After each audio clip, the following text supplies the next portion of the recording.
Selamat pagi semuanya siswa-siswi kelas 12 IPS. Kembali lagi bersama saya dalam pembelajaran geografi dengan materi adalah pemanfaatan penginderaan jauh. Di mana tujuan pembelajaran kita pada pagi hari ini adalah agar kita semua semakin meningkatkan pengetahuan kita tentang tatanan wilayah.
Selamat pagi semuanya.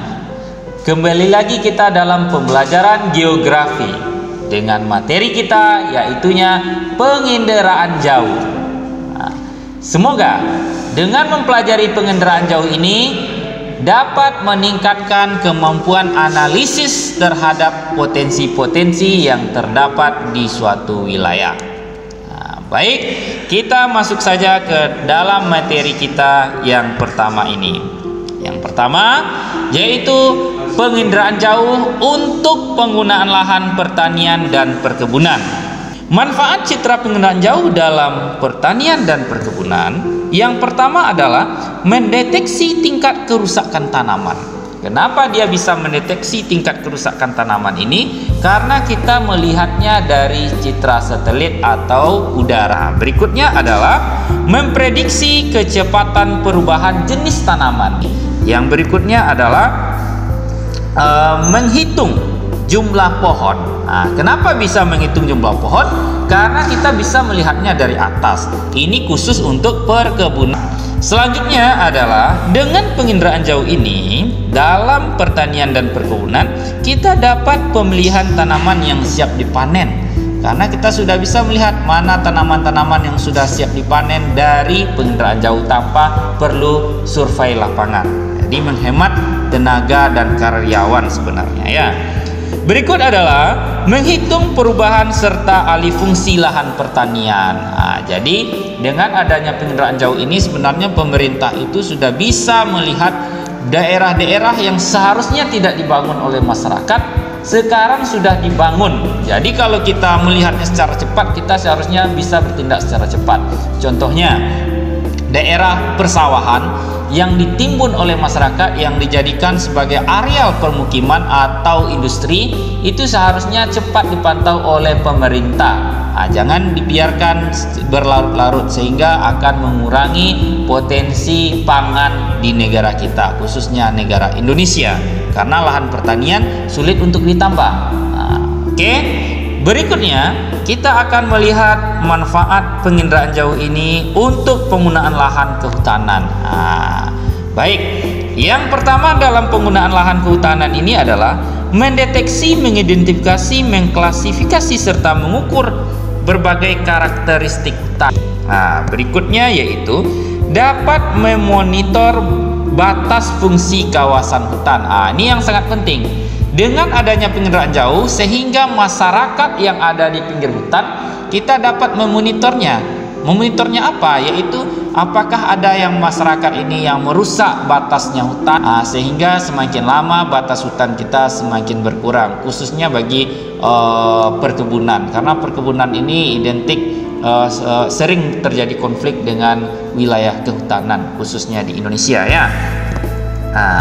Berikutnya adalah mampu mengidentifikasi perubahan hutan akibat illegal logging. Ya jelas, karena kita melihat dari atas hutan mana yang sudah gundul bisa kita akan terlihat.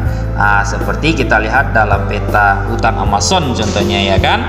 Jadi pada peta hutan Amazon ini bisa terlihat daerah-daerah yang sudah berkurang potensi hutannya, dan bisa juga melihat titik-titik api di suatu wilayah. Dengan penginderaan jauh ini dia sudah tahu di mana posisi titik apinya, sehingga jika terjadi muncul api, jika terjadi kebakaran di suatu wilayah gampang untuk dipadamkan. Selanjutnya adalah merencanakan lokasi reboisasi. Jadi hutan yang telah gundul tadi kita harus reboisasi secara cepat agar apa? Agar tidak membawa bencana-bencana yang selanjutnya, seperti yang paling utama bencananya kalau sudah terjadinya illegal logging itu pastinya erosi.